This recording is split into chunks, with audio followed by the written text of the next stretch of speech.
Bonsoir tout le monde, j'espère que vous allez très bien ou que vous soyez. Bienvenue dans ce tout nouveau podcast intitulé Chapitres et carrière.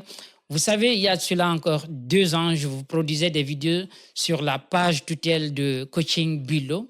Mais désormais, je sais que j'ai changé de donne. Voilà, c'est sur la page maintenant Chapitres et carrière qui est disponible sur toutes les plateformes, que ce soit Facebook, TikTok, Instagram et YouTube.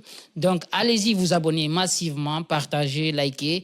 Voilà, car dans ce nouveau podcast, vous allez découvrir vraiment des personnalités influentes et aussi des personnalités dont le parcours est inspirant et tout.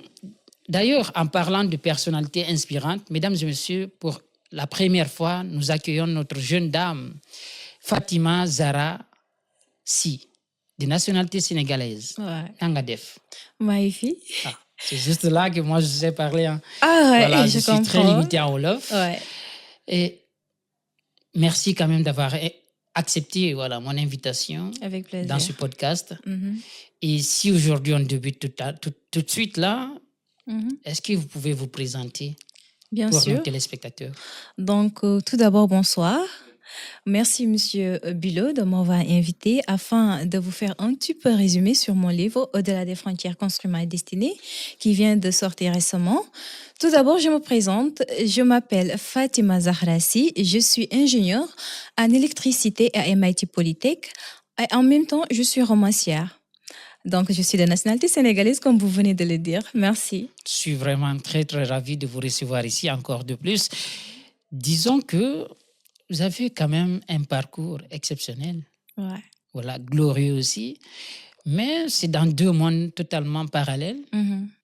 Dites-nous, qu'est-ce qui vous a poussé à écrire? Donc, ce qui m'a poussée à écrire, auparavant, j'écrivais pas pour publier. D'accord. J'écrivais pour moi-même parce qu'avant tout d'abord, les écritures, c'est tout d'abord le fait de dévoiler ses sentiments les plus profonds. Donc, j'étais en train d'extérioriser mes sentiments. Donc, si j'ai quelque chose qui me fait mal ou bien si j'ai passé une journée énorme, je l'écris sous forme de souvenir. Mais quand je suis venue en Tunisie, vu que aussi je suis étudiant international, donc j'ai dû avoir des choses que je me suis dit que je pourrais être utile en le dénonçant. Donc je me suis donné la faveur de devenir une romancière en parallèle de mes études. N'empêche que c'est pas facile, mais voilà. Donc j'écris pour conscientiser, j'écris pour dénoncer en même temps. Oui. Voilà. C'est aussi ça le but de ce podcast, c'est de mettre à lumière des écrivains, des personnalités, que ce soit dans le développement personnel, des coachs, c'est-à-dire, et aussi dans ce qu'on appelle l'entrepreneuriat. Mhm. Donc, ce livre, Au-delà des frontières, construire ma destinée. Pour quelqu'un qui ne l'a pas lu, au vu même de la couverture, au fait, nous avons tout de suite la curiosité, voilà, qui nous anime de lire ce livre. Ouais. Dites-nous, de quoi est-ce qu'il parle? Donc, ce livre, Au-delà des frontières, tout d'abord, je vais définir le titre. D'accord.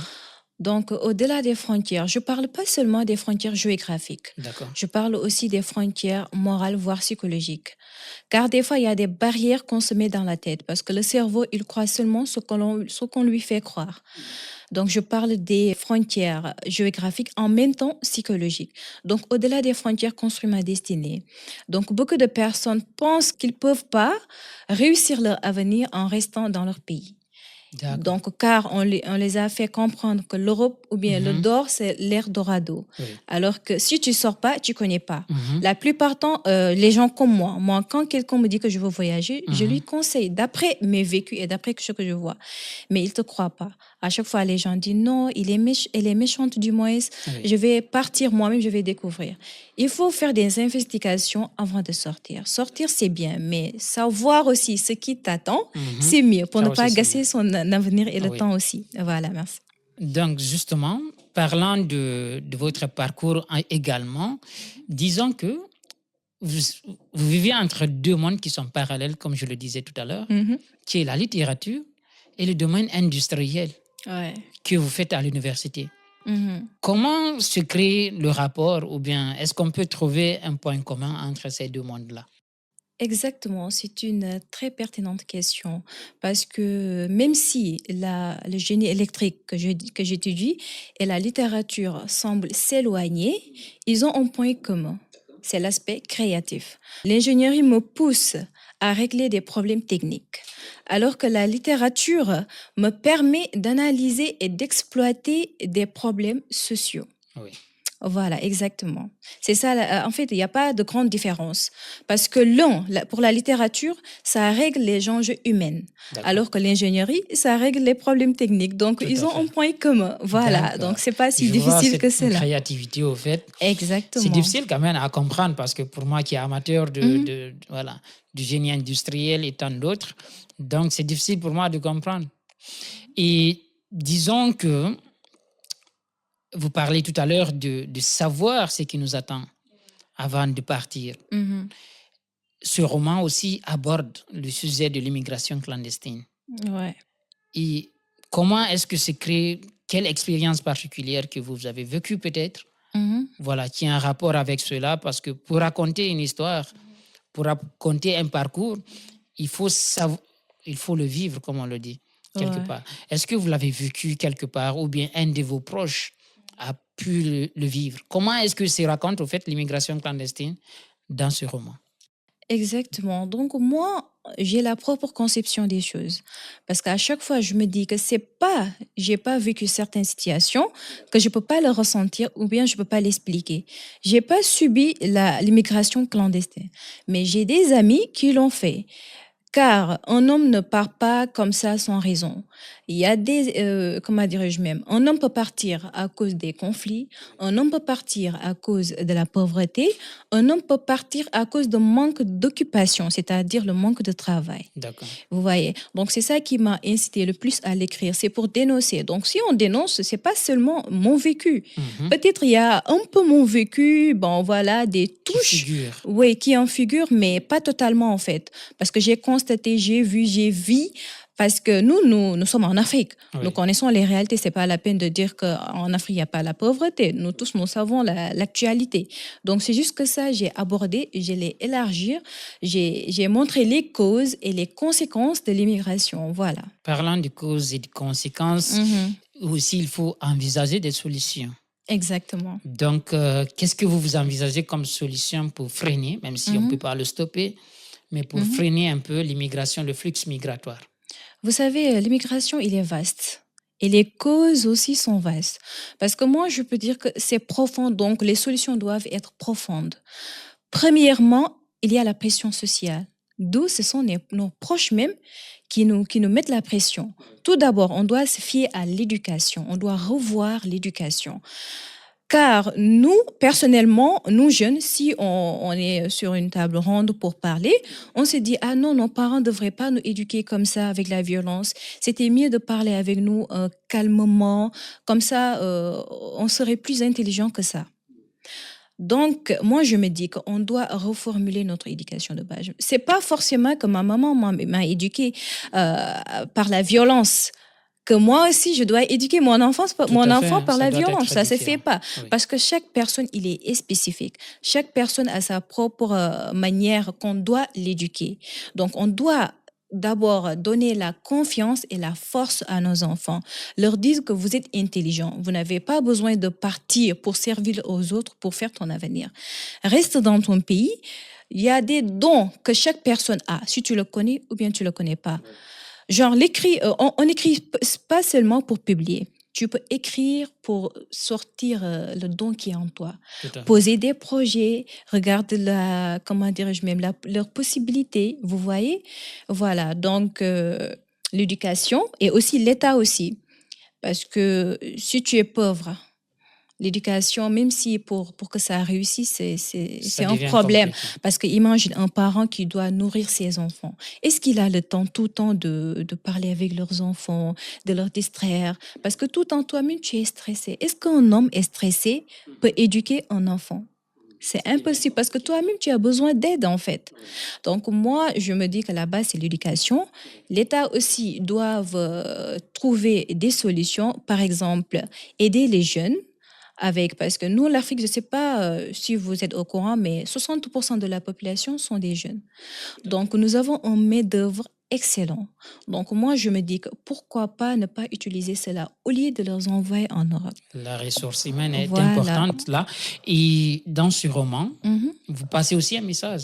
Ouais, Forger son destin, comme vous le exact. dites. Ouais. Un message aux jeunes, Mhm. quelque part, vous laissez l'indépendance se construire, Mhm. elle ne se donne pas. Exactement. Ne laisse pas ton environnement, Mhm. limiter tes ambitions. Et Ouais, va chercher les opportunités au lieu de les attendre. exact. Au fait, cette phrase, pour moi, Mhm. pardonnez de le dire, Ouais. est-ce qu'elle n'est pas un peu contradictoire? Mhm. Parce que la jeunesse, quand on dit il faut aller chercher Mhm. ton destin, Mhm. est-ce que quelque part, cela ne veut pas laisser entendre que Mhm. lorsque ça ne va pas au pays, il faut sortir, Mhm. aller chercher ailleurs et revenir? Peut-être vous avez du mal à comprendre. D'accord, Chercher signifie pas déplacer. d'accord, exactement. Tu peux t'asseoir dans ton salon, prendre un stylo, écrire tout ce qui te vient en tête, tous les trucs possibles. Regarde les problèmes qui se posent dans ton quartier. Si ce sont des courses, faites-le. En fait, nous, notre problème en est qu'on veut réussir coûte que coûte. D'accord. C'est impossible. Oui. Donc, dans cette phrase, je tiens à, comment dirais-je même, comment l'expliquer? C'est pour motiver les jeunes, en fait, D'accord. pour qu'ils ne se délaissent pas. Car, tu sais, la manque de confiance en soi, c'est grave, alors que les personnes ne se rendent pas compte. Quand tu as le manque en confiance en toi, tu te dis que moi, je connais rien, je suis qu'un simple objet.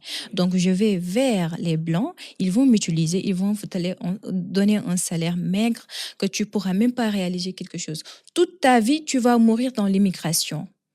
Et c'est pas bien. Donc, l'Europe ne doit pas être une cimetière pour Tout à nous. fait. Moi, je contredis pas les gens qui veulent sortir. Tu veux immigrer, mais ça doit être genre quelque chose de passionné et tout, mais pas je pars parce que j'ai rien dans mon pays. Si à chaque fois, nous tous, on veut partir, nos enfants demain, qu'est-ce qu'ils diront? Ils diront pourquoi nos parents, ils n'ont pas fait d'efforts pour que nous n'allions pas souffrir comme eux. Oui. Parce que nous, déjà, nous souffrons. Parce que moi, personnellement, je me pose cette question. Pourquoi nos parents ne s'en sont pas battus? Si nous tous, on est appelés à sortir, à immigrer, partout dans le monde où tu pars, tu vois les Africains immigrer. C'est très rare de voir un Africain voyager juste parce qu'il veut faire Parce le qu'il veut, tourisme. oui, tout à fait. C'est très rare. Surtout Donc, lorsqu'on est jeune.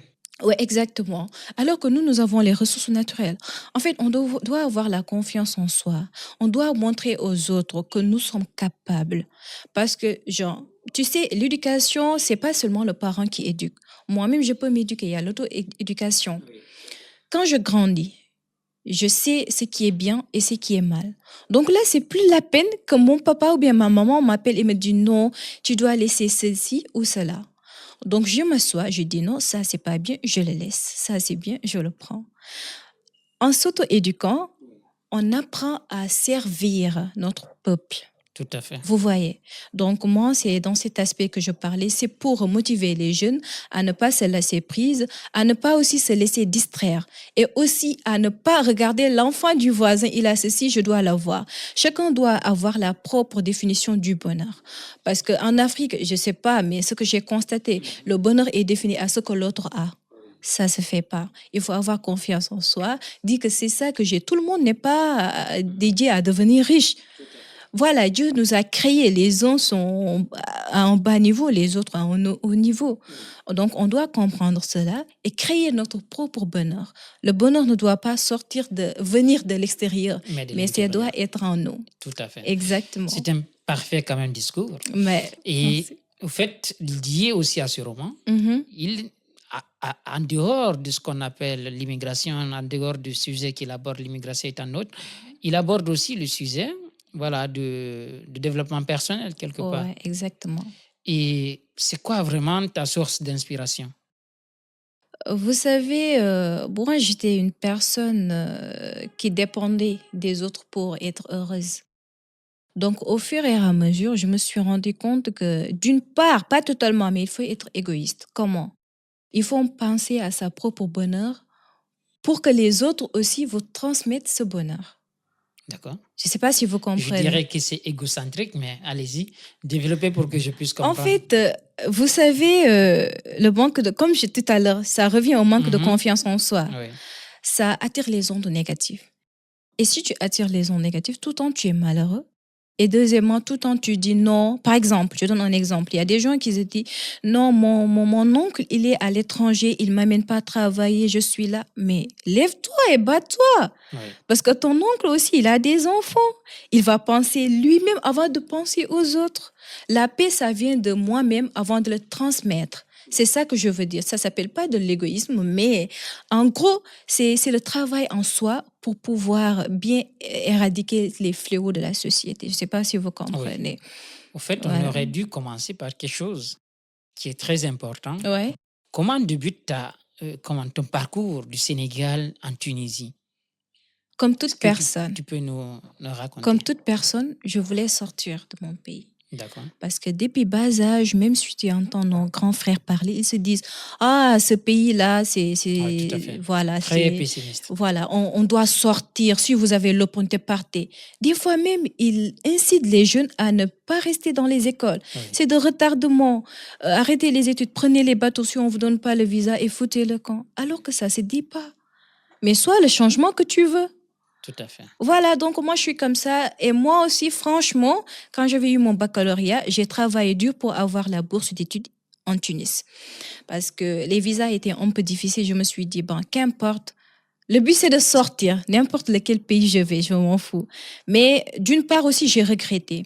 Parce que tout à l'heure, j'ai souligné que c'est bien de partir, mais c'est mieux de savoir ce qui t'attend. Tout à fait. Parce que normalement, le voyage, ça se prépare. Mhm. Fais des recherches. Oui. Regarde si les L'environnement coutumes, adapté à exactement, toi, au fait. si les coutumes de ce pays Mhm. d'accueil sont les mêmes que les vôtres. Est-ce que tu Voilà. te sens bien en Tunisie? Ben ça va, je me suis habituée parce que aussi, moi, j'assume. Je suis quelqu'une, bon, j'ai confiance en moi, je m'aime et je m'assume. Parce que c'est moi qui l'ai décidé, personne ne me l'a forcé. Donc, je suis venue, je me suis concentrée sur mes études Oui, et j'ai mis mes empreintes. Il faut être une personne marquante là où tu pars, n'importe dans quel pays. Il faut leur montrer que je suis une personne importante et c'est vous qui avez besoin de moi car j'ai quelque chose à vous apporter. Parce que même le roman que j'ai écrit, c'était difficile de cumuler le cycle ingénieur oui. en même temps que la littérature. L'écrit. Voilà, parce que le cycle ingénieur, on n'a pas de temps. On a 11 matières, je ne sais pas, 12 matières Ouais. à faire. C'est très 4 difficile. ans d'études ou 5 ans? C'est 5 ans d'études. 5 ans d'études. Ouais, c'est pas facile. Donc, Ah oui, cumuler tout à fait. avec la littérature, Oui, mais je me dis que tout se passe dans la tête. oui, Parce que si tu te dis à tout temps que je peux le faire, tu vas le faire. oui, tout à fait. Voilà, faut pas être pessimiste en C'est fait. vraiment, c'est très fort au fait. Ouais. En fait, on ne va pas discuter de tout le roman Ouais. parce qu'il faut aussi laisser les autres, aux lecteurs, de D'accord. pouvoir se dire, voilà, il faut que j'achète ce livre. Oui. Voilà, donc je vous invite massivement à l'acheter, à le lire parce que il est d'une source d'inspiration inébranlable. Ouais. Merci à tous, merci à toutes ces personnes qui nous regardent. Juste un dernier mot, voilà, d'espoir à ces jeunes-là. Donc, le message que j'ai à transférer à vous jeunes, ayez confiance en vous. Ne vous limitez pas l'esprit. Vous savez, le cerveau du moins, pardonnez-moi, il reçoit seulement ce que vous lui faites penser. C'est nous l'avenir de l'Afrique. On doit faire tout notre possible pour couper le fil qui nous relie avec l'Europe. L'Europe doit pas être, que ce soit l'Europe, l'Asie, l'Amérique, d'accord? Je parle en gros. Ça doit pas être des cimetières pour nous. Imaginez nos enfants de demain. Parce que nous, personnellement, quand on parle entre nous, on se dit, pourquoi nos parents n'ont pas fait l'effort de changer la situation parce que nous souffrons. Ils l'ont pas fait, mais nous, on peut le faire. On peut le faire. Donc, ce que je vous conseille, investissez et ne sous-estimez pas un travail. On commence. Les escaliers, on ne peut pas venir et se retrouver à la 20e. On commence 1, 2, 3, jusqu'à, voilà, où nous voulons. Donc, soyez corrects, soyez respectueux et travaillez dur. D'accord? C'est pas facile, mais ensemble, on doit se souder, car nous avons 60% de la population sont des jeunes. Donc, nous avons un main-d'œuvre vraiment, vraiment, vraiment bien. Donc, merci à vous. Je suis vraiment contente. Donc, je ne vais pas trop aussi détailler le livre comme Monsieur Bilot vient de le dire. Je vous appelle à acheter ce livre, Au-delà des frontières, construire ma destinée. Ça parle de l'immigration, des inégalités et les contraintes de l'homme et ce qui pousse un homme à partir, car on sait bien que c'est pas seulement la pauvreté, il y a aussi d'autres. Et chers parents aussi, mon dernier mot, s'il vous plaît, ne mettez pas vos enfants dans des charges lourdes, alors que vous êtes conscient, en âme et conscience qu'ils sont pas capables de cela. Ça peut pousser parce que si un jeune qui se dit que non, je suis la fierté de mes parents, tu lui poses des choses qu'il peut pas assumer, mais il préfère partir, même s'il meurt en cours de route, il préfère mourir que de vous déshonorer. Donc, soyez aussi notre support. Conseillez-nous, donnez-nous la confiance. Dites à vos enfants qu'ils sont forts, qu'ils sont intelligents et qu'ils en sont capables. Et je vous assure que vous verrez le changement. Donc, C'est merci. un parfait message, vous faites. Merci quand même, je suis très ravi encore une fois de plus. Merci Voilà, à vous. c'était un mot de la fin qui Ouais. était vraiment poignant Mhm. et ça touche tout le monde, je crois. Ouais. Voilà, tous ceux qui vont regarder cette vidéo. Mhm. Quand même, voilà, on se limite là et on se reprend la prochaine fois C'est bon. lors des dédicaces et tant d'autres. D'accord, Merci à pour vous bientôt. aussi, mesdames et Merci. messieurs, vous qui avez regardé ce podcast. Mhm. Voilà, chapitre carrière. On Mhm. continue avec un autre numéro. À la prochaine.